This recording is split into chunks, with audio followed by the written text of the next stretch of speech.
we will start. All right. So my name is Ronnie. I'm from the German-Israeli Chamber of Commerce, and I'd like to thank all of you for taking the time to join us this afternoon. Hello to our German participants. We will be running the webinar in English today so that everybody understands and we don't have to translate. I would like to welcome you to our first joint event with our partners in Hessen. And actually, it's kind of our kickoff event for our tech scouting program. And the tech scouting program basically has 4 organizations that are cooperating together. We have our initiator of the program, the Ministry of Digitization of Hessen. We have the economic promotion company, Hessen Trade and Invest, the Chamber of Commerce in Offenbach, and ourselves here in Tel Aviv. And before we start, just some ground rules, even though we've all been taking part in so many webinars in the past few months. I do ask if you have questions, just write them in the chat in English, in German, and Hebrew, and we'll direct them to the right person, to the speaker. And before we begin our actual live event, we have the honor to play a pre-recorded greeting from the Minister of Digitization of the State of Hessen, Professor Christina Sinemus, who couldn't be here herself, but she did record herself for us, so bear with me. Dear ladies and gentlemen, dear friends, the current situation poses great challenges for all of us. And I'm delighted to welcome you to the webinar, Emerging Jointly from the Crisis with New Technologies, Cooperation between Israel startups and Hess companies. And I would like to send you the warmest virtual greetings from the State of Government of Hess.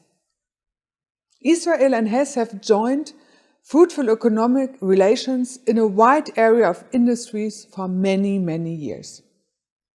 As a strong and densely knit network is always the basis for successful cooperation, particularly when we are speaking about digitization. There are innovative technology companies, both in Israel and Hess, and they can greatly benefit from each other and through our networking. Therefore, and to stabilize and intensify the relations between companies and institutions from Hess and Israel, we, that means my ministry, launched the Technology and Cooperation Scouting Program under my auspices. We have 3 partners: Hessen Trade and Invest, the Chamber of Commerce in Offenbach, and the German-Israeli Chamber of Industry and Commerce. They are all responsible for the fruitful implementation of these programs on the ground. The aim of the program is to spark and deepen the cooperation between both states and regions, and this especially in the following fields: cybersecurity, Industry 4.0, artificial intelligence, smart city, as well as quantum computing. These tasks are to create a sustainable platform between cooperation, companies from both sides. And we want to further on working on the existing relationships. My dear ladies and gentlemen, the digital transformation offers extraordinary opportunities, especially for Hess. Friends in Israel and Hess, let us step forth and make Hess the leading digital hotspot in Europe. Thank you. So as I mentioned, one of our cooperating organizations is Hessen Trade and Invest, and it is my pleasure to ask Dr. Rainer Waldschmidt, the CEO of Hessen Trade and Invest, to say a few words. Just really a few words. My name is Rainer Waldschmidt. Welcome to all of you. And Hessen, just to put it very briefly, if you want to have success, then you come to Europe and then to Central Europe. This is Germany, and the center of Germany, this is Hessen, this is Frankfurt Airport. That's why we have most international business communities, large business communities in Frankfurt. And we would like to invite all Israeli companies that like to come and share success in Hessen to our Frankfurt region. You're more than welcome, and we would love to support you in whatever we do. Thank you very much, and nice to have you with us this afternoon.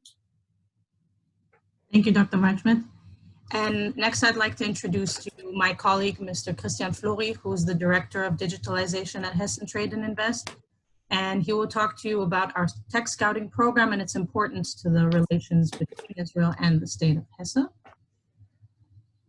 Flori?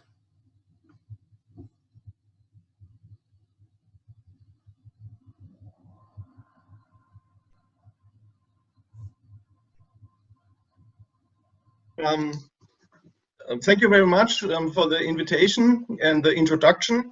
I hope you can all see my slides on the screen. I am the Director for Digitalization at the Hessen Trade and Invest, and we have two departments at Hessen Trade and Invest. It's the Foreign Trade Department and the Technology Department, and my team is part of the technology side. I'm also responsible for the Digital Hessen office. The Hessen Minister for Digitalization has commissioned the office to implement activities within the framework of the Digital Hessen strategy. Please allow me to give a brief look at our activities. The Digital Hessen office is the platform for implementing the Digital Hessen strategy. Accordingly, all important information can be found on our website. We also provide information through print publications, such as studies and guidelines. We run many events, such as the annual Digital Congress. Of course, these events are currently taking place in the virtual online space. We also offer companies participation in joint company stands, such as the Hanover Fair. With these activities, we also carry out marketing for the ICT location in Hessen. Here is an overview of the topics that we focus on. Hessen is Germany's #1 data center location. About 40% of all capacities in German colocation data centers are located in Hessen. In the south of Hessen, a center for IT security was formed. Athene is the National Research Center for Application and Cybersecurity. The Digital Hub Frankfurt and Darmstadt combines IT security and fintech. In the field of Industry 4.0, I have already mentioned our activities at the Hanover Fair. In addition, we are partner at the Mittelstand 4.0 Competence Center and deal with almost all issues relating digitalization at companies. We are also active in the subject of smart regions. For example, Darmstadt has been awarded as the digital city, and other cities and regions such as Bad Hersfeld have also digitalized widely. After all, digitalization is not just about technology, it's about people. Therefore, increasing digital skills is an important task for us. Last but not least, we have also monetary funding programs in Hessen. Here are a few numbers to the ICT sector in Hessen. It's the most important technology area. We have about 11,000 companies with about 126 employees, and the numbers are increasing. Every 7th German IT job is in Hessen. We have also infrastructural advantages. DEXIX is in Frankfurt the largest internet node in the world, measured by data throughput. I have already mentioned the data centers in Hessen. Other framework conditions are the high numbers of universities, research institutions, and business incubators. But now we will move on to the technology and cooperation scouting. Why are we cooperating between Hessen and Israel? The minister and Mr. Waldschmidt already mentioned this cooperation. Israel and Hessen have had good partnerships for many years. They are innovative technologies companies in the field of digitalization, both in Israel and in Hessen. We want to intensify this economic cooperation between the two countries and regions. In the progress and in the process, new technologies and corresponding provider companies should first be cited and then be connected. Overall, a platform for cooperation between companies from both countries and region is to be created. Who are we aiming at on the Hessen side? Many small and medium-sized companies rely on a good network for partners. That's why we address in particular SMEs from Hessen who want to improve their international partnerships with Israeli startups or investors. In addition, we turn to companies from Hessen who are looking for special high-tech providers from Israel. Furthermore, there are also Hessen technology providers who want to gain a foothold in the Israeli market. We also turn to them. In addition to companies, we also aim on other institutions or organizations from Hessen, like public institutions who are interested in working with institutions or organizations from Israel. The focus area did not come about by chance. The minister also already mentioned some of these. On one hand, the priority areas largely reflect our main focal points.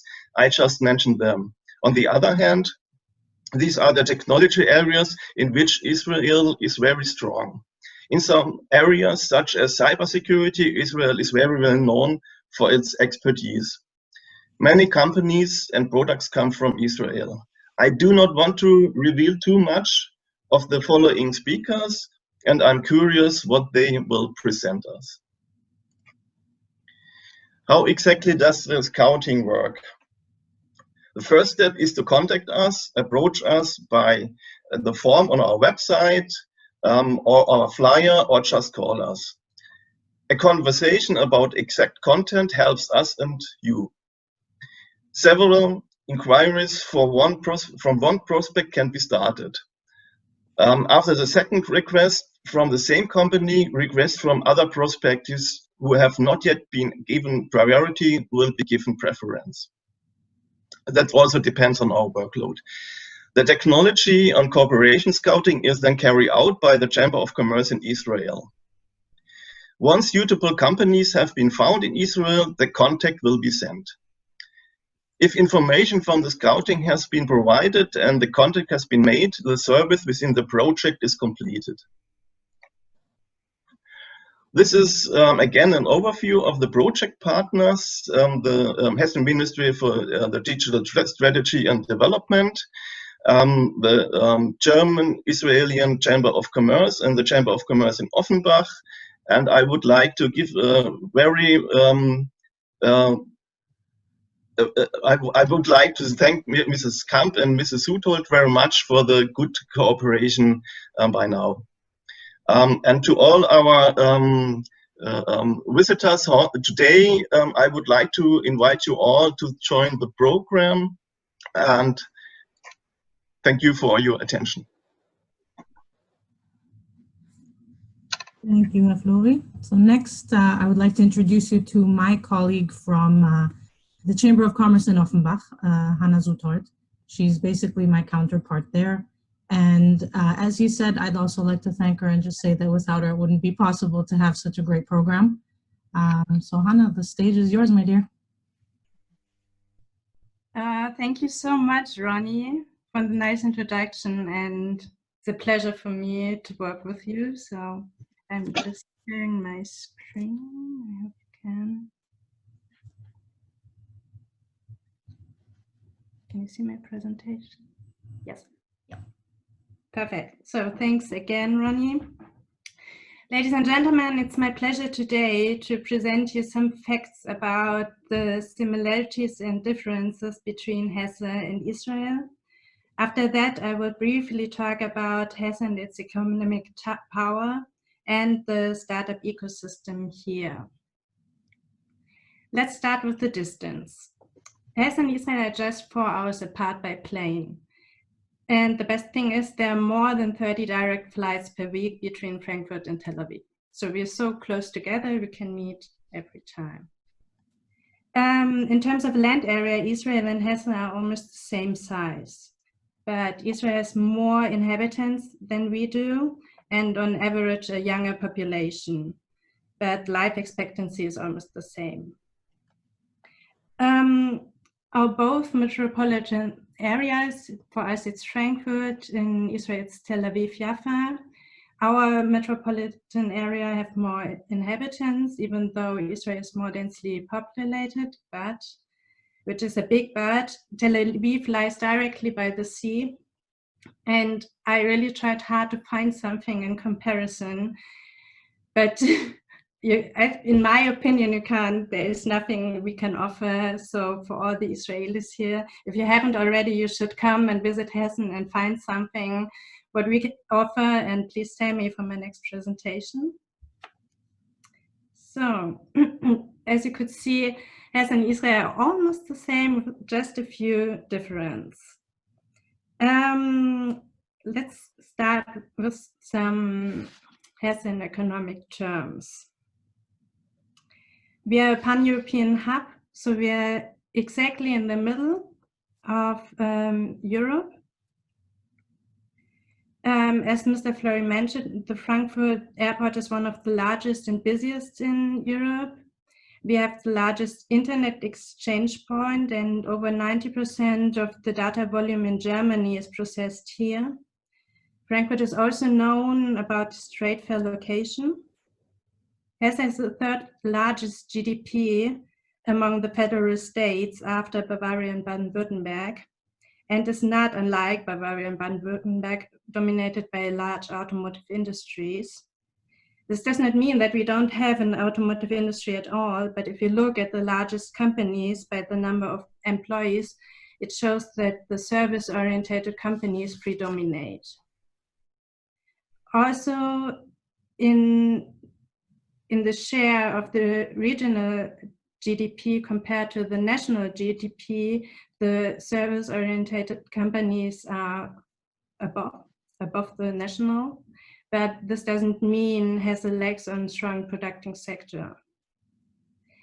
Hesse is divided into 3 regional councils, and you can see in northern Hesse we have the automotive industry dominates, in central Hesse the optical industry, and southern Hesse the financial services and the chemical and pharmaceutical industries.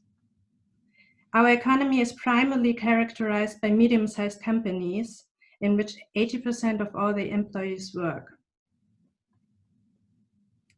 Hesse is one of the strongest economic engines in Europe, but for this to remain so, the companies must be innovative in order to remain competitive. Therefore, we take a really quick look at the startup ecosystem here. Compared to the other federal states, Hesse ranks 4th among the startup companies per 100,000 inhabitants, directly behind Berlin, Hamburg, and Bremen, which is still far away from Israel. But overall, the startup ecosystem around Frankfurt is slightly better ranked than in Germany.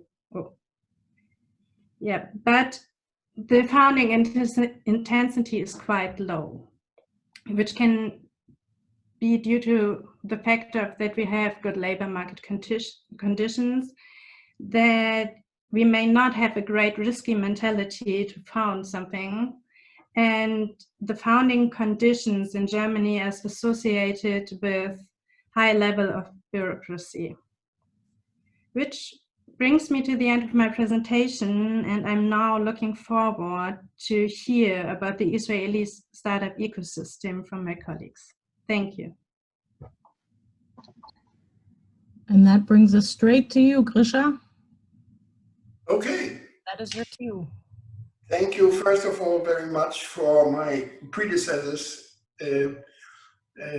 for their nice words about the project. I'm very, very happy about this project, and I will share some slides in order to give those of you who are not yet that much knowledgeable about Israel some basic ideas. Let me see. Do you see this now? Is it okay?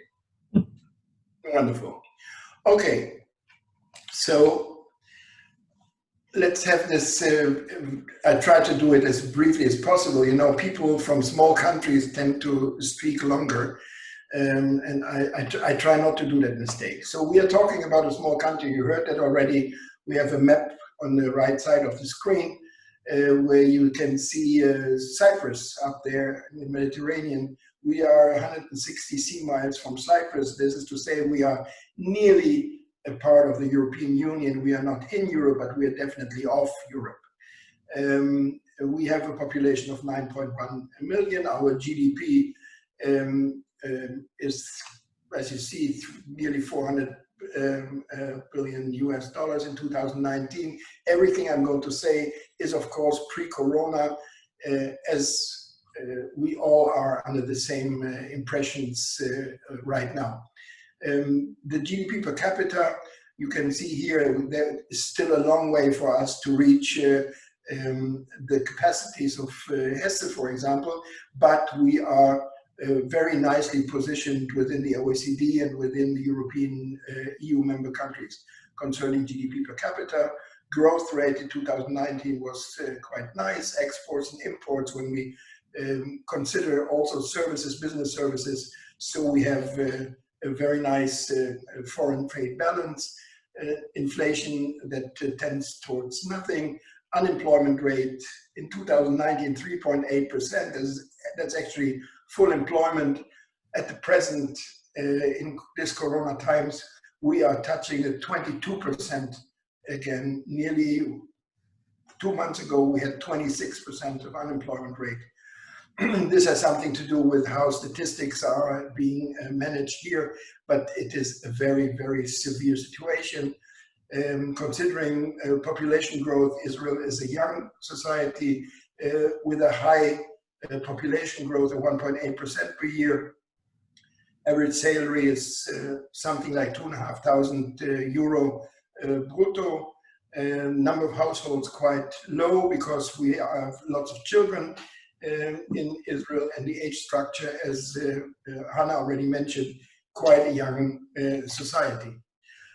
If you look at a couple of numbers describing the startup nation very well, so we can easily see that we are ranking, Israel's ranking quite high.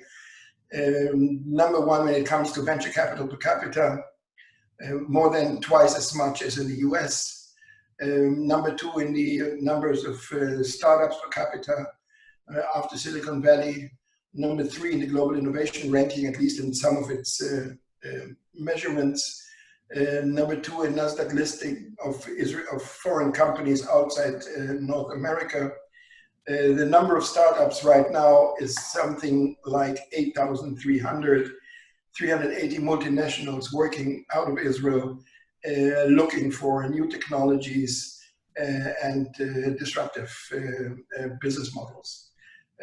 Over 340 accelerators, incubators, co-working spaces. And the last number, I think, is the most intriguing one. In the last 3 years, we were able in Israel to have over 700 exits that brought up altogether some 73 billion US dollars into the Israeli economy. So this, for a country of 9 million people, is extraordinary, and there are good reasons why that is the case. And I think these are actually the reasons why this development happened.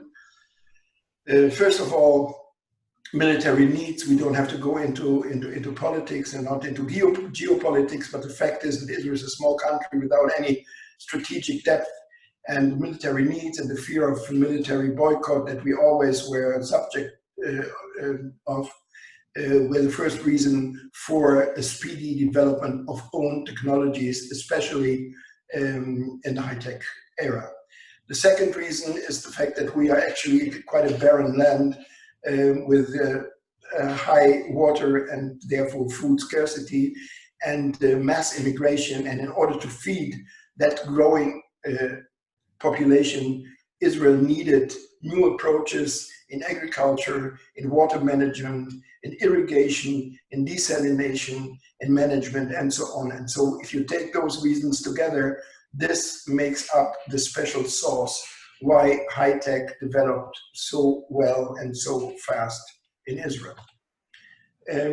That's not enough. I think besides that, there must be something else, because to our distress, there are many countries in the world that have not enough water and have war around or even inside, and still they do not develop into a startup nation. So the other part of the equation must have to do something with culture as well.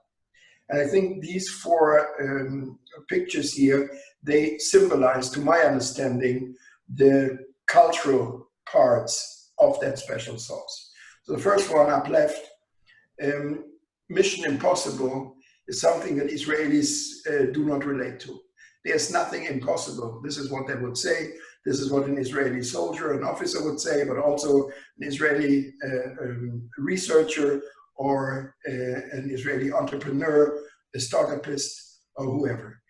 They say there must be a solution, and we can find it if we try hard enough and if we think out of the box. The second thing is this cup with I love chutzpah. In German, you use the word, it comes from Hebrew, you say chutzpah, that's from Yiddish, but it means something that Israelis are very well described with. That is to say, being aware of your necessities, to push a little bit, to use your elbows, not to be shy, might also have to do something with the fact that this is a very small and endangered country. The third one, risk and failure. Hannah mentioned the risk shyness as she described the ecosystem in Germany. Well, Israel is the opposite. And the reason for that is that we live with risk ever since the establishment of the state in 1948 and even before that. And we are not only aware of risks, but we started to be acquainted with living with risk. And what goes hand in hand with the ability and the readiness to take risks is also the readiness to fail. Because everybody knows when you take a risk, there is a certain chance that you'll fail. Now, this is one of the most important characteristics of the success of this ecosystem. It is the readiness to accept failure as a constructive learning experience. It is not a delict. It is not something that you have to be ashamed of. It is not something that will hinder you trying a second one and maybe a third one. And the last one is that picture on the lower left side, this cat showing its prank to the lion. I did choose that because it symbolizes that characteristic of not being afraid of size. And if this cat could talk, it would probably say, "What's wrong with you? You are a cat like me. You're just fatter." And this is probably a very nice symbol of how an Israeli software entrepreneur, startupist who by accident meets Bill Gates would relate to Bill Gates. Not to be afraid, nothing is impossible, having the chutzpah, no risk, no fun, and if you fail, you try it the next day again, because now you know. Hello? Everything okay? Yeah. Yeah, okay, good. No, I just heard something else. So these characteristics, I believe, are the cultural ingredients to the success story of the Israeli startup nation and the innovation ecosystem. The cycle of the Israeli innovation starts with a limited local market. Everyone who is developing a new technology or founds a new company in Israel does not do that for that limited market, but the world is the market. Israeli government support is quite substantial, and it was so from the beginning, because understanding that only if we succeed in crossing the small or the big ponds, either the Mediterranean or the Atlantic or the Pacific, we will not prevail economically. The business culture is something I mentioned a little bit, and I will maybe touch on in a few minutes again, but it's part of that cycle of innovation that means start up, grow up, exit, repeat. Start up, grow up, exit, repeat. Limited local market, the world is the market. The government supports the business cultures, flat hierarchies. Try it, you like it, think out of the box, being ready to take risks, turning to each other by your first name. There is no problem in reaching anyone, and this ecosystem with the highest amount of technicians and engineers and the working population worldwide, the military as a most important driver for innovation, and then the conversion of military technologies into the civic realm. This is the cycle of Israeli innovation. And if we look at the cities, Tel Aviv, as Hannah showed, this is a small city. I mean, we have not even 500,000 inhabitants. But when you count the accelerators, the co-working spaces, and the incubators, we are much bigger than London or Paris or Stockholm or Berlin, and you see here the numbers. So these here are just a few examples of successful disruptive technologies made in Israel, and you see up left always the little logos of the international companies that bought those technologies. Like Waze was called from Google, by Google for over $1 billion, and Mobileye was bought by Intel for $15.3 billion, and Get was bought by Volkswagen for 350 million euro, and the USB stick that was developed in Israel was sent to SanDisk for hundreds of millions of dollars. And you see Argus here. Argus is a cybersecurity company for cars, has been bought by German Continental for a three-digit, I think it was over 300 million euros as well. Digital printing Indigo was purchased by HP for $4.6 billion. Drip irrigation world market leader Netafim was acquired by Mexichem for $1.9 billion some 4 years ago, and so on and so forth. So these are household names, Israeli developments, but now part of big companies. What we see lately, since 2015, 2016, that Israel is not only a startup nation, but it is also in the meanwhile becoming a grow-up nation. That is to say that Israeli companies become more mature, they become bigger, and they tend more often to remain in Israel and to keep in Israel the value chain. Not accidentally, I did choose those 5. We could have taken more, but these are spotlights on leading areas of Israeli innovation, and they have been already mentioned, at least in part, from the speakers before. It is cybersecurity, it's agriculture technologies, AgTech. It is, in these days, especially interesting, telemedicine, e-health, becoming more and more important. Cybersecurity has been mentioned enough today, but also fintech and insurtech technologies. I could add, of course, smart city technologies, mobility, and energy storage technologies. So if we look at our relationship, German-Israeli economic relations started very, very low back in the 50s and 60s. Last year, 2019, including business services, we reached $9 billion of trade. Germany is Israel's 4th largest trading partner, which doesn't come as a surprise, but Israel is Germany's 3rd largest trading partner in the Middle East, and that should come as a surprise only after the United Arab Emirates and Saudi Arabia. So we are partners in the region, we are technological partners, we are trading partners. Israel is an important market important single market in the region for many German companies. And the advantages of cooperating with the Israelis are clear quite right now already. Very high technological standard because of the continuous conversion of military technologies, because of a very close and not shy cooperation between science, industry, military, and government.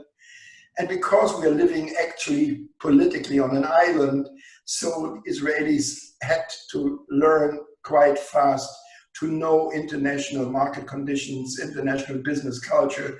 Israel is a polyglot society. People speak over 100 languages, read daily newspapers in over 20 languages. Israel, in the meanwhile, has good experience in international turnkey projects and joint ventures. And it is said that the Israelis most often know the shortest way to the second best solution. And that should be good enough in most cases. So this is something where culture and cultural differences come to play when we talk about relationship between German companies and Israeli companies. Because the Israelis have to learn from the Germans, and the Germans have to learn from the Israelis. Only then, sometimes the second best solution, but getting there first, is better than creating a Rolls-Royce for everything, but getting there second or third. Well, us, just this one slide, we as an official German bilateral chamber in Israel are active in Israel since 1967. We have hundreds of members in both countries. A very dense network to companies, to institutions in both countries, and we deal with everything that moves in the economic realm between our two countries, be it trades and services, be it know-how transfer and financing of projects, buyback obligations that German companies have in Israel, real estate investments, especially of Israeli investors in Germany, venture capital, cooperation and research and development, investment in technology scouting, and this is one of the projects that we are presenting right here. And in these days, we will have to stress the fact that we can do all that, also nearly all of that, virtually, in a digital way like we're doing now. Just last two sentences about who the Israelis are for the Germans who are not so much aware of the Israelis. So if you take the name Israeli, it stands for informal, straightforward, risk-taking, ambitious, entrepreneurial, loud, and improvisational. Take that with you when you deal with Israelis. This is who they are. And that's great that they are like that. But sometimes you've got to know up front. I show a different presentation when I specially present to Israelis about the Germans, of course. And one last thing. Also has to be known when you come to Israel. There's the saying that in America everything is allowed unless it's forbidden, while in Europe everything is forbidden unless it's allowed. Well, in Israel everything is allowed even if it's forbidden. This is a view out of my office. Come visit us once traveling is good again. Coffee on us. Thanks. Thank you, Krishna. So since we're by the water, we will dip our toes into the water. We will dive into our unique ecosystem here in Israel, and it's time to present the startups. And in order not to play favorites, we're going to do it alphabetically. So our first one will be Aura Air. We have Oren here today for us. Aura Air is an all-in-one indoor air purification and quality intelligence system. And I've been following Aura Air since the beginning of the Corona crisis, because of their pilot at the local hospital here in Israel, which I thought was outstanding. Just recently I read about the implementation of Aura Air into transportation systems. So Oren, we'd love to hear from you. Thank you very much, Ronnie, and thank you all for this great opportunity, really. I would like to share my screen if you don't mind.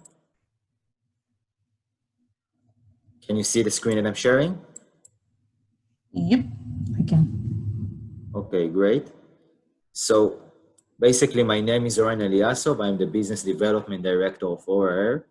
We developed the company in 2017 after a significant research with the Hebrew University and the Technion University regarding air quality solutions nowadays. Basically, our vision is to give a solution for indoor air quality globally and to provide as a standard in this scenario.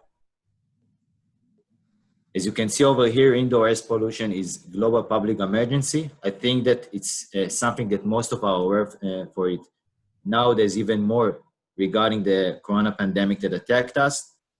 I think that the awareness regarding air quality in general and the air we breathe daily nowadays is way more increased because of the corona pandemic.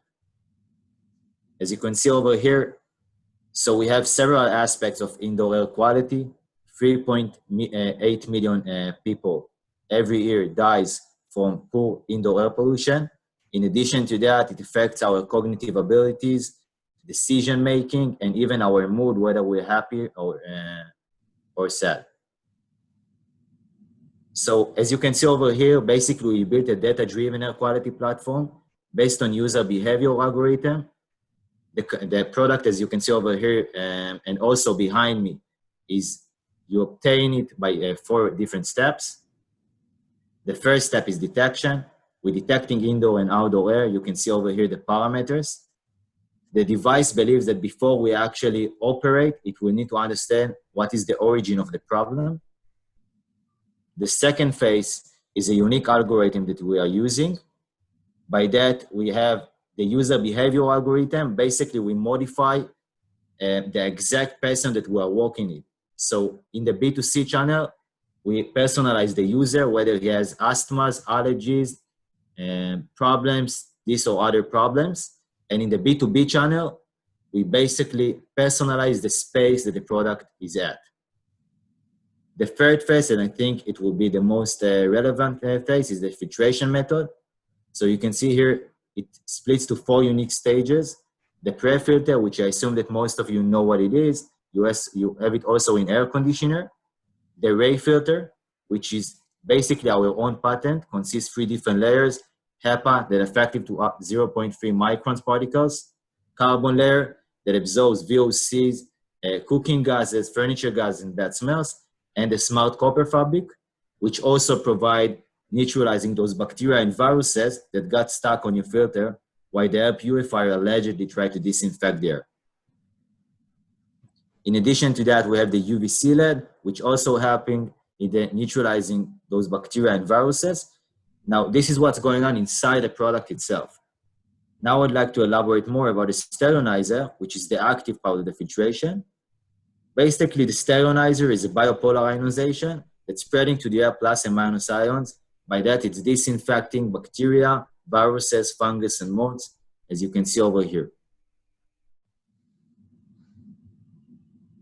The fourth part is the integration. So we are using OpenAPI that managed to us basically integrate with BMS, building management systems, other IoT device, and also give recommendations, which means that because I'm monitoring indoor and outdoor air, sometimes it doesn't even depend if the product works or not.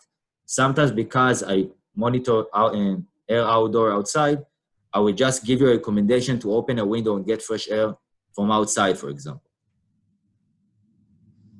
So as you can see over here, I said it a few minutes ago, but it's really relevant everywhere nowadays, and we can see it now. I will discuss a bit about our business cooperations nowadays, but it's suitable everywhere. In the B2B channel, B2C, real estate, hotels, hospitality, medical centers, multifamily residential, etc.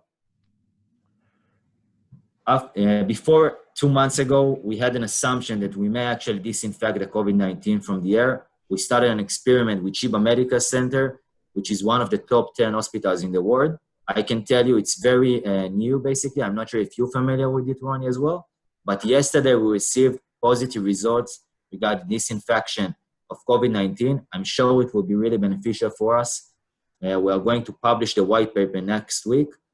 And I'm sure that it will benefit for us and for our partners and colleagues worldwide.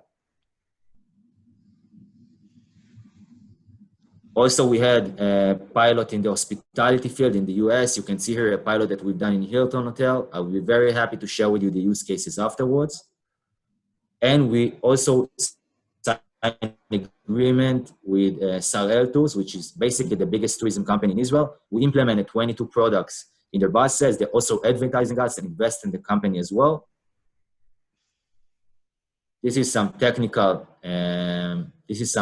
information that you can see. I will be very happy to elaborate if you have any question about it afterwards.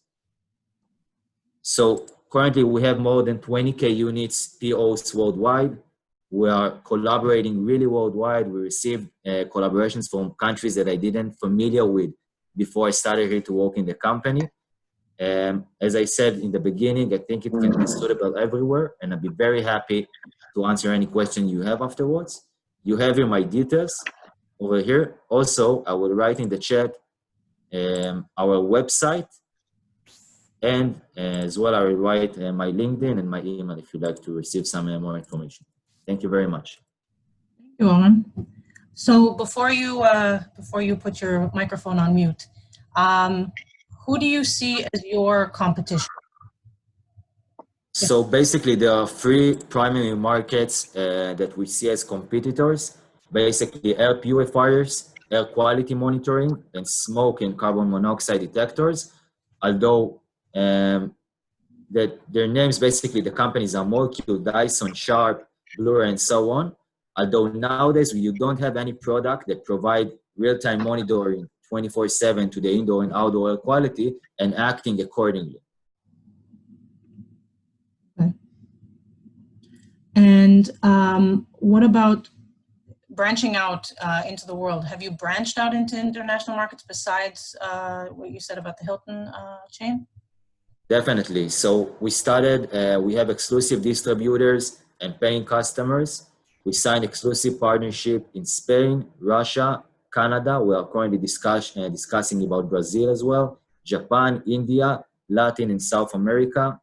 And of course, Europe is one of our primary markets, and Germany particularly. I think that the awareness regarding air quality in general is huge over there.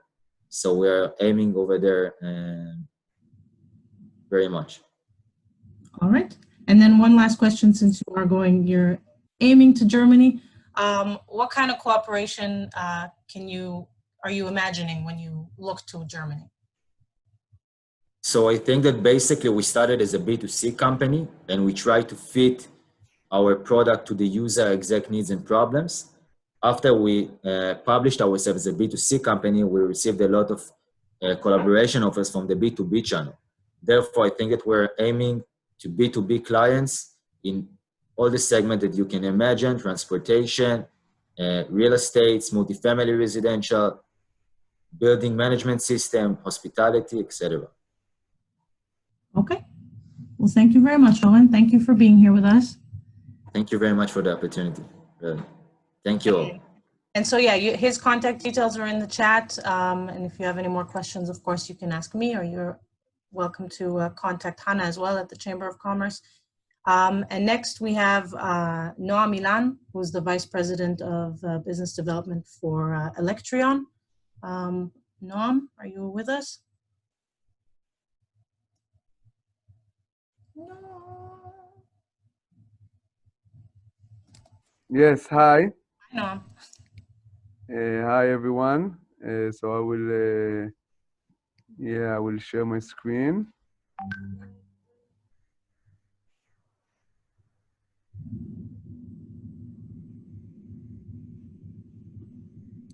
Can you see my screen? Yes. Okay, great. So, hi, everyone. My name is Noam Milan. I'm VP Business Development for Electrion, and we are an Israeli public company. We just concluded a round of funding. We have a fully owned subsidiary in Sweden. We are leaders in wireless dynamic charging for electric vehicles. We have ongoing projects in Sweden and Israel, and we have quite a few patents protecting our technology. The problem, as you all know, is pollution. As you can see, we want the world to stay the same as it was during the Corona. I mean, it's not past. Corona is still here, but when we had clean cities, and they were clean because there was no transportation. And the only way to keep that is by going towards electric mobility. And this is what's happening in the world, but there's a few challenges, especially if you talk about how to electrify heavy utility vehicles and like buses and long-haul trucks. I would say that the first challenge is high capex, because you need to invest a lot in charging infrastructure. Each fleet operator needs to build his own charging infrastructure. And of course, I think one of the main things are that the batteries are still very large and heavy and expensive. So that also creates a high cost upfront. And you need to, if you want to build big depots and charge trucks or buses during the night, you need to find the real estate, you need to arrange the depot. It's not simple at all. And also high operational expenses, because those large batteries are very heavy, and so when you carry them instead of carrying more cargo or passengers, and also it makes the vehicles less energy efficient. You need more energy because the vehicles are very heavy. You have range limitation, which affects the operation, because when you need to stop for charging, it's less continuous. The operation is more complicated. Sometimes you need backup vehicles because of that. And when you need to connect those huge depots where you charge at night to the grid, it's also very challenging. So the solution we are offering in general is electric road system, charging while driving. So when you charge while you drive and not statically, you enjoy few advantages. One of them is the fact that it's continuous charging, so you never need to stop. The battery life is longer because you don't have boosts of energy that shorten the battery life. When you don't need to stop, you have more simple and continuous operation, which is very important, because nowadays when you want to electrify a fleet, it impacts the operation, makes it more complicated, more expensive. And again, since this way of charging can provide a minimal battery size, then you have a lower upfront expense, and you have more energy efficiency, and you can carry more cargo. So this solves most of the challenges. What we're specifically offering is continuous charging while driving, but wirelessly, without any conductive. So the way it happens is, and now I'm going to say a few words about the technology. So we implement our coils under the asphalt, about 8 centimeters under the asphalt. Those coils are made out of copper covered with rubber, and they transmit energy to the receivers that are installed under the vehicle once this vehicle is authorized and goes over the coils. So when there's no authorized vehicle over those coils, it's totally passive and do not transfer energy. The third component is the management unit on the side of the road, which is connected to the grid and also manages the coils. The management of the coils is done by an interface that we provide that is cloud-based. This interface can monitor everything, can present all the information, it can manage the energy. So for example, if you have few vehicles on one segment and the grid is overloaded, you can choose to charge only one vehicle or one receiver. And it also takes care of the billing and other aspects of operation. So what are the advantages of wireless dynamic charging? So I think the main advantage is the fact that today, when you talk about an electric vehicle, it's not necessarily so environmental, because those huge batteries consume a lot of energy during production, so eventually it's quite polluting. And this wireless dynamic charging, besides the fact that we decrease the size of the battery, it's a shared infrastructure. So it's not only if we deploy it for a bus or for truck, it can be used afterwards without any additional investment by any other type of vehicle, and that's a huge advantage. Besides that, it's a modular platform, so we can adjust the number of receivers to the size and the energy requirement of specific vehicles, so we can actually charge any type of vehicle and adjust the amount of energy to the specific type of vehicle. And we have, I think, very important, since it's wireless, everything is under the ground and there's no visual impact. So you don't see anything. And as we said, this platform provides real-time management for large fleets and can provide a lot of data to those fleet operators. So actually what we offer to those fleet operators is charging as a service. Instead of setting up your own charging infrastructure, which is not the main business, and finding the real estate, you can just pay for the usage. So you go on the road, you get charged from the road, and you pay only for that. So that's a huge advantage. The other advantage is because you have smaller batteries, the fleet operator pays less for energy, can carry more cargo passengers. That's very important on the business level. No range anxiety, because if it's a cold day or hot day or the battery is old, then maybe the bus or the truck cannot finish the route. In this case, there's no such possibility. As I said before, low operational cost, which is always very important.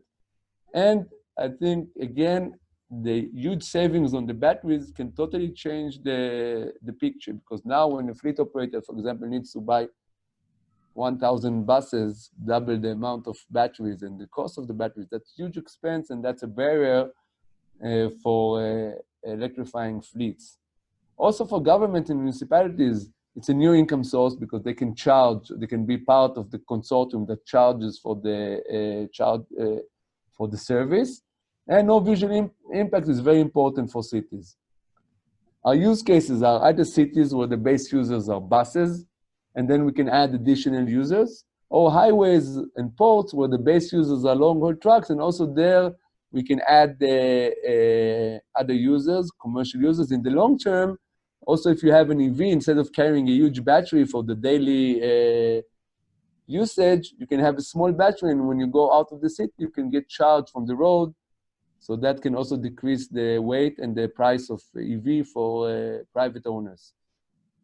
Eventually, when we combine cities and highway, we have a holistic platform that can charge, that can electrify entire cities or entire countries and bring the world closer to 100% electrification. The combination between our system and autonomous driving, which is the future, is perfect, because autonomous vehicles can go 24/7 on our infrastructure. They never need to stop to charge. The fact that there's no driver to plug it in is also no problem. So I think the future are fleets of autonomous vehicles with very small batteries driving on our infrastructure. As I said, eventually, besides the fact that it's very environmental and the operation is very efficient, it's very, you can save a lot of cost when shifting into electric fleets. Let's imagine a minimal amount of 500 buses in a city. We can deploy 85 kilometers in the center of the city. We don't need to deploy all over the city 100%. We just deploy the main roads. So the buses that go through the center of the city get charged for about 40 or 50% of the time. And the rest of the time, they go with a small battery that has been charged from our infrastructure. So you can save up to $300 million over 16 years only by saving the expense on the batteries without taking into account the savings on operation. So this is our ecosystem. Our strategic partners are government and cities, which are the owners of the road, the users, which are the fleet operators, electricity grid operators, road construction companies, and OEMs. We have ongoing demo projects, one in Tel Aviv, together with the Israeli government and Tel Aviv municipality, where we are now about to operate a shuttle from Tel Aviv University train station, charging from our dynamic charging system in the road.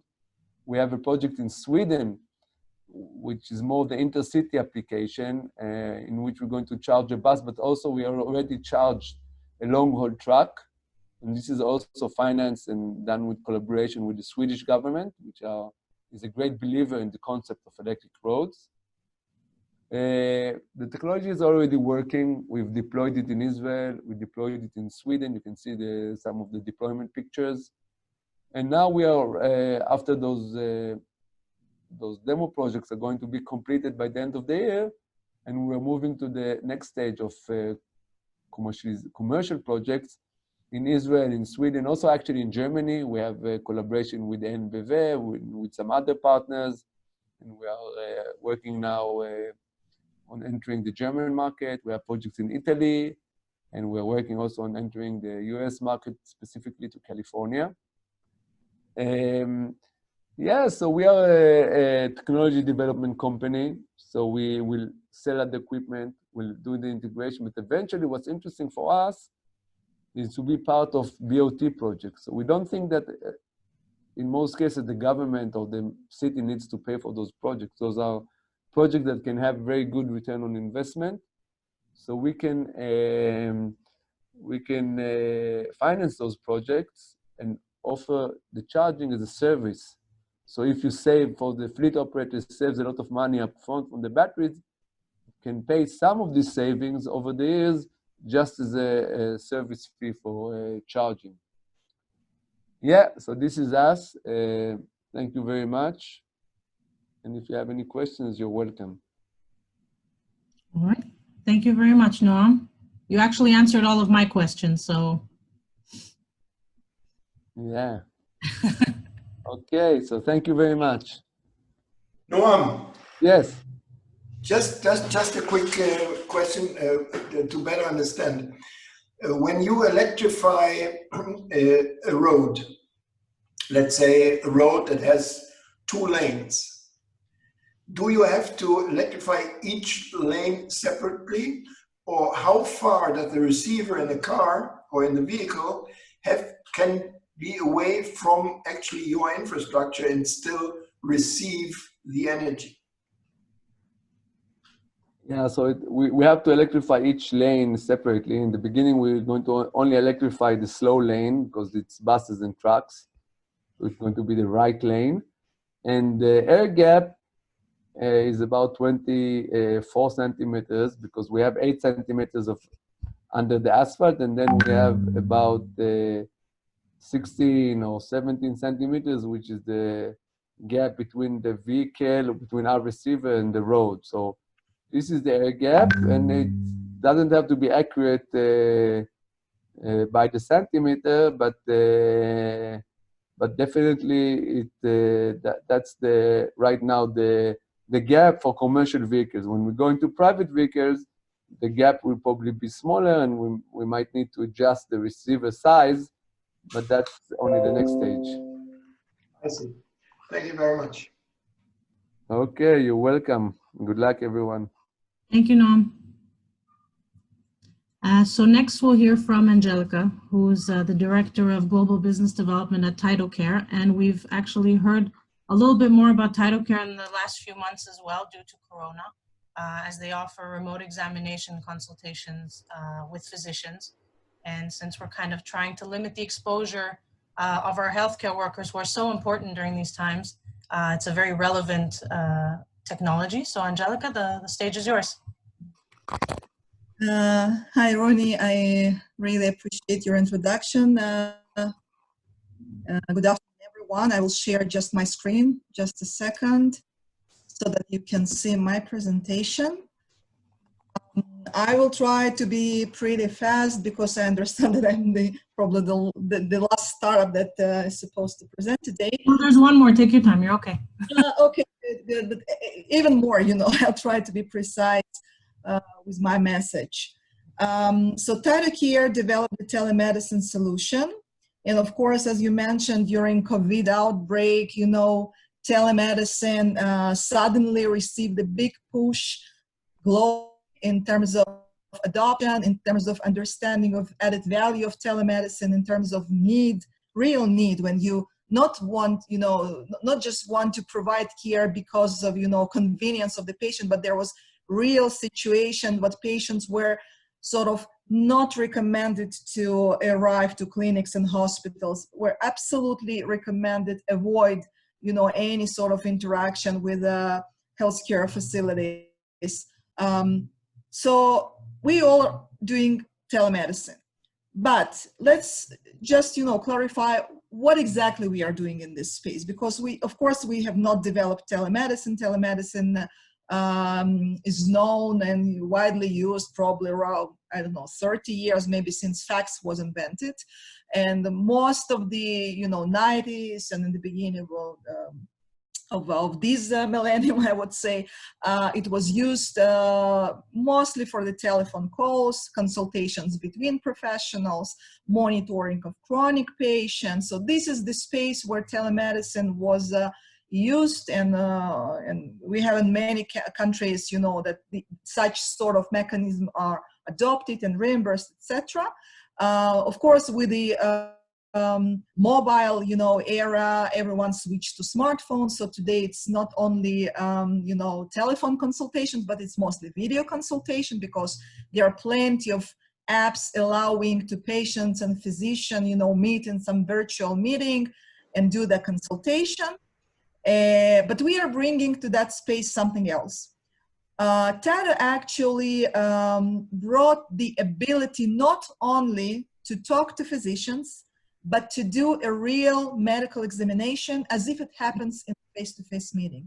And by the way, one of the major constraints of telemedicine adoption worldwide is exactly that point, that besides conversation, you do not have an ability as a physician to really do diagnostics, to really do clinical assessment of patients' health. And of course, as I mentioned, it was mostly used for the monitoring of chronic conditions, and maybe consultations between specialists, follow-up visits, etc. But once it comes to the primary care, you still need to go to clinician to get, your diagnostics and to get your treatment guidance for the first time. So we developed the solution that do enable that on remote. Part of our solution is the TADO Care Kit, which is a very small unit and actually combines 4 different devices. Of course, all our medical devices. We have a camera, we have thermometer, we have otoscope and stethoscope. Pretty easy to use. It may be used out of patient home, and although we're not a company, we're already deep in the commercial implementations with the dozens of thousands of patients worldwide using it, here in Israel, etc., but also globally. And with this small kit, actually, we are covering those exams that, as I mentioned, were not possible to conduct on remote. We are doing the heart exam, ear exam, lung exam, skin exam, temperature, throat. So exactly what happens, in the face-to-face meeting, because before the treatment is, treatment guidance is received from the doctor, it's absolutely his personal clinical assessment based on his personal, feeling of the patient condition. And this is the information that was never documented, what exactly the physician hears in your lungs or exactly sees in your ears, for example. Yeah, but this is the point when any treatment starts. So besides the kit, of course, this is the full platform, because when people look at our website, first of all, the biggest game changer and the biggest attraction is the kit itself. But it's a full stack telehealth platform, because on the patient side, of course, we have the device and we have the mobile app with all the possibilities and capabilities to communicate with the physicians. And of course, on the clinician side, we have a web application that then allows, with the, minimum training and access to internet, to establish a full scope telemedicine service with consultations, etc. The system is, of course, cloud-based, and in terms of medical data security is fully compliant with all the required laws. So for Europe, of course, it's GDPR. Additionally, this is the very flexible open system, which means that once we work with the providers that they have some other platforms in place, we can easily integrate and, just to bring specific added value of primary care to the telemedicine world. I will give it just a glimpse, because I do believe that seeing is believing, but a glimpse of what exactly unique about TADO. Because look, we have a situation when patient at home needs to conduct medical examination. Right, the physician at the end is the person who will be doing diagnostics, but physician should be in a situation that the imaging and the information data that he receives from patient home is absolutely good quality. Otherwise, he's not able to do diagnostics. So we as a company, we as a developer, developed a lot of tools to make patient, to help them conduct medical exams in a good way. because, you know, regular people like me and you, no one is trained to do medical exam, like, you know, exam of the air or stethoscope or whatever. We have many tools that really guide the patient in terms of algorithms showing, you know, how to do that. Virtual academy that, you know, training how to do the exams, etc. And I just wanted to show you how it works so that you know how intuitive it is. So here is we have an example of the ear exam. Mom is going to do the ear examination, and you have the ears that looking for the right angle of the eardrum, and once it is achieved, so the algorithms showing the V mark with a green color indication that is absolutely right angle to, for the physician. For the throat exam, the algorithms will be looking for the tonsils in the throat also to make the mom indication that, okay, this is the right view, this is the view that doctor is able to diagnose, etc. On the stethoscope, again, we do not know what exactly we hear, even if you have an ability to connect headphone. But ongoing basis, you have the indication, like we had here with the green bars, that the quality is good, the quality sound. If there is some sort of, I don't know, noise environment, you will be notifying at exam, it's too noisy, please be quiet. You're guided on the points where exactly to put the stethoscope, etc., etc. So it's pretty intuitive, and the fact that we have, you know, thousands of patients who are using it, it's a huge, you know, benefit, showing that it can work. Only in Israel, we have more than 18,000 families that are already using TIDO, which makes around 50,000 patients altogether. The last thing that I would like to share with you is the video of Sheba Medical Center that was actually used, as one of the technologies, telemedicine technologies, during the COVID outbreak.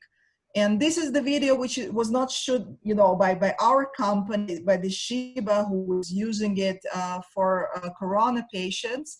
And here is an example of the home monitoring. So from the very beginning, Sheba decided to use telemedicine approach, first of all, to minimize the risk for the medical personnel, because, you know, it was early February, when they started to receive the first patients here in Israel, and everyone knew already what happened in China. So from the very beginning, they decided to isolate the medical, you know, personnel as much as possible. And as you can see, it looks like a control tower in the airport. Yeah, the doctor is in front of the big screens.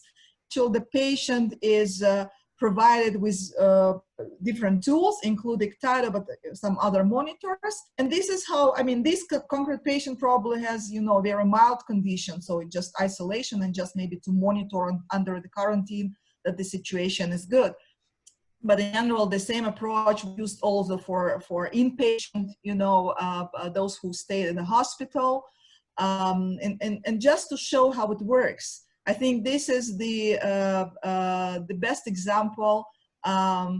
Technology may be implemented in life, and again in Israel, we already in the situation that there is no need to explain anyone why it should be used. It is used in the hospitals, in the community. We are working with the biggest sick fund, Clalit, and the COVID situation, the other funds are all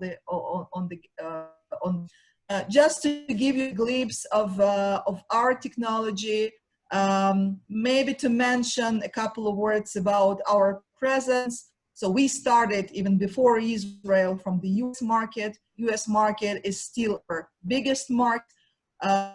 They're working with more than 60 health systems, providers, insurance companies, employers, etc. As I mentioned, we are present, of course, in Israel. And last year, we started activities in Europe with the maybe one of the best examples that we have in Europe. It's Switzerland and France, started in Italy, in Spain, in Russia, in Ukraine, you know, some are in Netherlands, etc. This is in a nutshell about what we have. I wanted to make it very precise and very quick. I believe that you might have more questions, and here you have my email. Also leave in the chat any question that you have, any information. You're welcome to reach to me, and I will be happy to provide more information. I think that's all. Great. Thank you very much, Angelica. Thank you. All right. And if we don't have any more questions, then, or any questions, then we can now turn to XJet. The luck of the draw, the X, the last letter of in our lineup. So XJet provides ceramic and metal additive manufacturing solutions for all sorts of industries. And their 3D printers are designed to produce, you know, for mass production, not just prototypes. So it's a very interesting technology. And so Chaim Levy is here, VP of Manufacturing and Defense Markets, who will speak to us today. Hello, everybody. Can you hear me, everybody? Yes. Okay. So going on last is quite challenging. It's like giving a presentation after lunch. And I shall try to do my best in short ways. So first, let me please try and share my screen.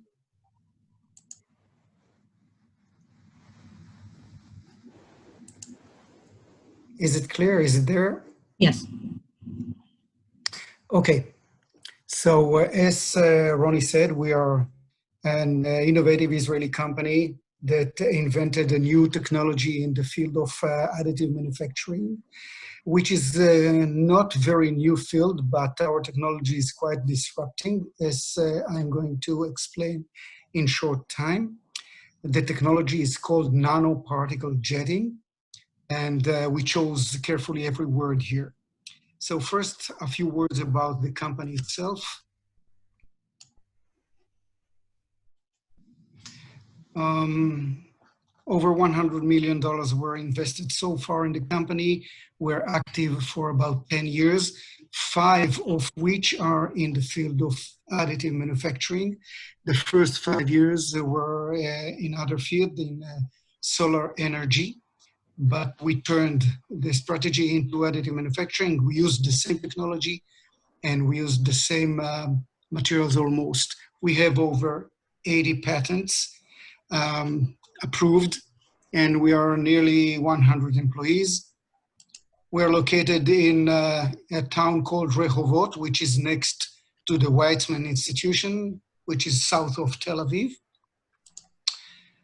We are a private company. Among our investors are companies like Calanda, Autodesk, Gemini, Catalyst, and others, Applied Materials. And we are already in a commercial stage. Generally speaking, we have 2 lines of machines. One is printing ceramics, the other is printing metals. With metals, we are about to start our field testing. With ceramics, we're already commercial. We have installations, as you can see, UK, United States, Europe, Belgium, Switzerland, and we have just started to enter the Far East market. First machines will be installed in China, Japan, and probably India. The technology. You may say that there are other additive manufacturing technologies that are already well known. That's true. Majority of which are working with powders. Metal powders and ceramic powders are pretty tough materials to work with. The first basic principle of our technology is that we work with liquids. We use inkjet printing system, and we jet liquids. Every droplet of the liquid contains thousands, hundreds of thousands of tiny nanoparticles of the material, be it ceramic or metal, either or. So this is the very first thing. We use liquids. We have no powders around. The second principle is this.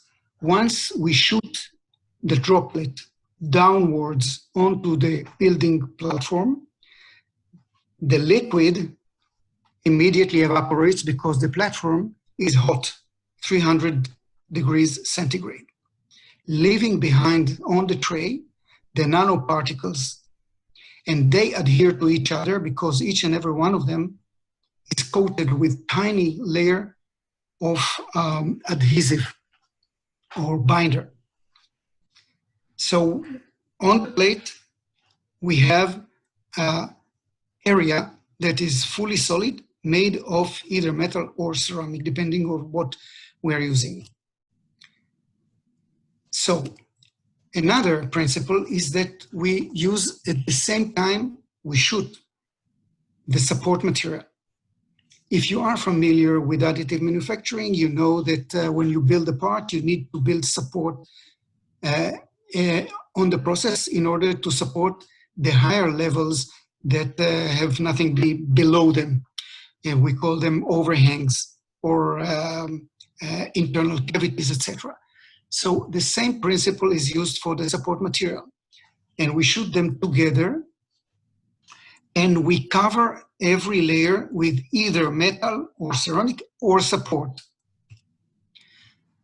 We build the layers layer by layer. We print them layer by layer. By the end of the process, we have kind of a block of support material containing the parts in it, and all the internal voids and cavities and overhanging parts and undercuts of the part are filled with support. So we don't have any support structure being built. Then we take it to the cleaning, we call it jacuzzi, which is a kind of a washing machine. And the unique property of this support material is that it is fully dissolved in water, plus some kind of a very mild solvent. It takes about 2-3 hours for a whole tray to be fully cleaned, and then we have the parts in hand, completely clean parts.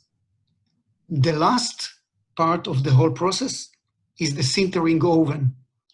We put it in the sintering oven for about overnight, and we get the parts in hand. This is very short description of the whole process, but this is the whole process.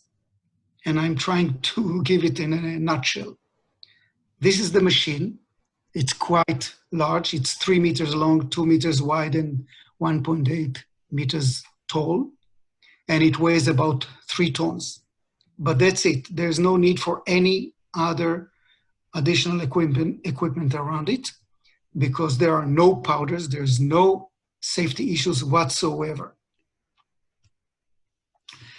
This is an example of a powder-based system, and the operator here looks like an astronaut, and it's really needed in order to protect himself from the dust and the powder, which is very risky. So, what's so unique in this technology? We claim the highest details of the parts that can be printed in the industry. We can go all the way down to 100 micron, gaps, walls, niches, text, whatever have you on the part, columns, etc. Our surface is very smooth because we work with nanoparticles of powder, and because the layers are about 8 to 10 microns each layer. So the final result is very, very smooth surface. Out of the sintering oven, we get level of N7 or N8 for those who understand this scale. It is quite smooth. You need very little polishing afterwards. Accuracy. Once again, because the thin layers and because of the nanoparticles that we use, we get accuracies that are highest in the industry, and you get them straight out of the oven. And we go down to plus minus 50 microns. But that's for dimensions up to 5 centimeters. And the maximum accuracy that we get is plus minus 100 micron. This is actually the lowest accuracy that we get.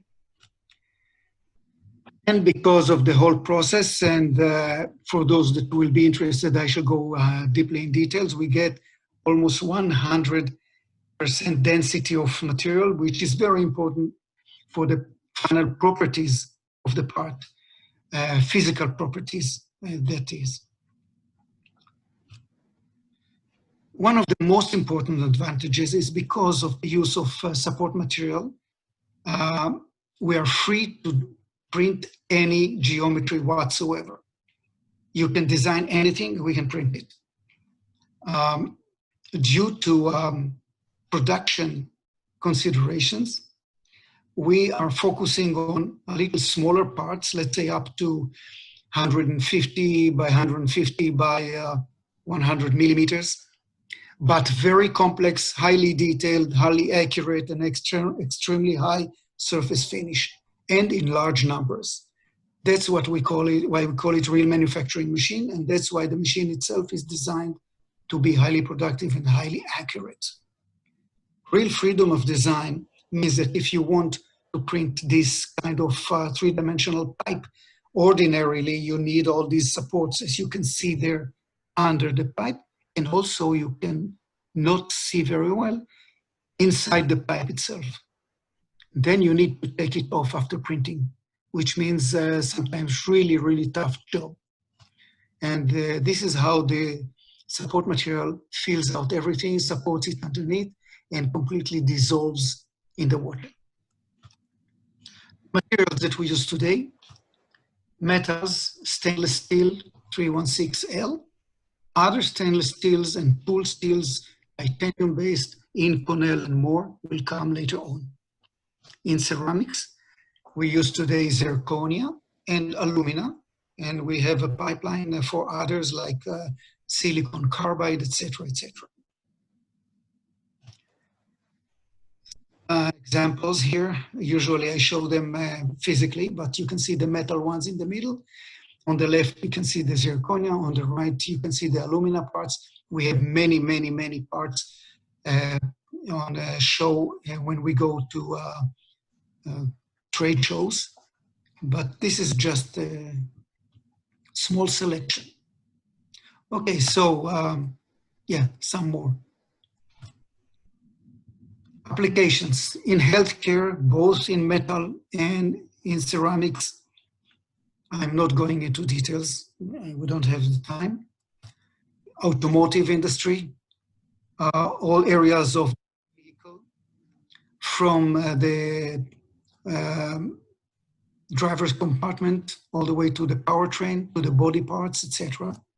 Machinery, cellular industry, consumer goods, aerospace is missing here, etc., etc. But there is one more thing that is unique to our technology, and this is what we call a glimpse into the future. We don't have it right now, but we are on the way. And this is the idea of printing two or more material at the same time. And I'm talking about the bill materials. So we will be able to print several metals together, several ceramics together, or a combination of ceramics and metals. The big challenge here is the sintering process, because each and every one of these materials have their unique expansion or shrinkage factor. But we have solutions for that as well. And we are working on it. We believe it will take a few years. And once we're there, it will be, I think, the only technology that can do that. And it is already creating a lot of interest. And we already have some partners on the road for this time.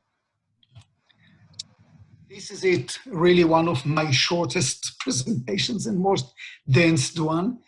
For questions, you may call Ronnie if she has all my details. If you have any questions right now, I'm here. Thank you. I have a question for you. So what kind of cooperation can you imagine with a partner in Germany if you're going towards the German market? Yeah, we are looking into industrial companies as partners. And I'm saying partner, not a customer, because in the beginning of every new technology, you need partners. As a matter of fact, all of our present installations are partners. We're looking for the same thing in Germany. We already have a few there, but we should always be glad to add from these target industries.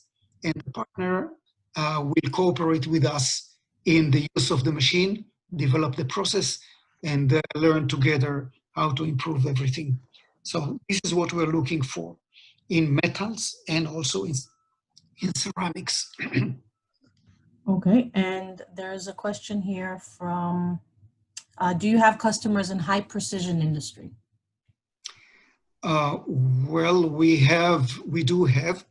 When you say high precision, you immediately think about machinery, aerospace, etc. But we have high precision in dentistry as well. And we have one of the largest world leaders in Germany called Straumann that is doing crowns and bridges on our technology with our zirconia. And is using it as is out of the sintering oven with slight polishing. The accuracy is there. That's what they need. And they're already operating two of our machines together in line. And we do have other customers that in the aerospace industries that are getting at this moment more like samples that we can make in high accuracy. So I don't know if I answered the question, but at least I referred to it. Yes, I think that answered the question. Okay. All right. If there aren't any more questions, then thank you, Chaim. Thank you very much for your presentation. Oh wait, there is one more, sorry. Somebody here is writing about working in machine tool industry as a supplier. What are the costs of the machine? Maybe that's something that we can... Yeah, usually we, at this stage of our commercial life, we are selling what we call selective sale, and every sale is different. It depends on the combination and the package that we sell. So we don't have a list price, but if you look at the machine, you can imagine that it's not in the lower end of the marketplace. And yes, it's over €500,000, but less than 1 million. Okay, and the same person is asking what the buildup of the material per minute is. We're building an area of 500 millimeters by 280 millimeters. We can cover it in a rate of over 1.5 millimeter per hour. So you can make the calculation. But the principle is that you try to put as many parts on the tray as you can, because for us, it's the same run. It's inkjet printing. It's not laser printing. We do not write, we print. Okay. All right, well, I'll be sure to make, oh, there's one more. Can you say something about the energy consumption compared to normal 3D printer machines? Yes, the machine is using normal amount of energy. We don't have any heating there, any special ventilation. We don't need nothing unique. It is 40 kVA, 3 phases, normal industrial energy. We don't use much energy at all. Okay, and then another question, whether you're able to handle transparent aluminum. Transparent aluminum. Well, that's a challenge. We do intend to use transparent materials in the near future, but not transparent aluminum. And I shall be glad to hear more details about, we're talking about aluminum or alumina, the guy that asked the question. Is it ceramics or metal? It says transparent aluminum. Stefan? Okay, that's the metal aluminum. Well, once we learn a little more about this unique metal, and we check the ability to get it in nanoparticles powder, we can consider it as well. So right now we don't have it. Okay. So maybe if you'd like to contact me or Chaim directly, then he can answer the rest of the questions regarding that. Right? Yes. Mm-hmm. All right. Well, thank you again, Chaim. You're most welcome. And thank you everyone else for participating. I hope we were able to increase your appetite just a little bit more into learning more about Israel and our unique technologies that we have to offer here. Don't hesitate to message us if you have more questions for Chaim or anybody else. I can forward the questions and make the intro. And if you have any questions about our tech scouting program, please don't hesitate to message me or Hannah or Christian Flori from Hessen Trade and Invest. And it was a pleasure to have you all here. Thank you very much to Germany, to Israel. So Thank you, Ronnie, for managing this so great. Thank you. No problem. Thank you. Have a good evening. Bye-bye. Bye-bye. Thank you very much. Bye-bye. Bye. Bye. Thank you very much. Bye-bye.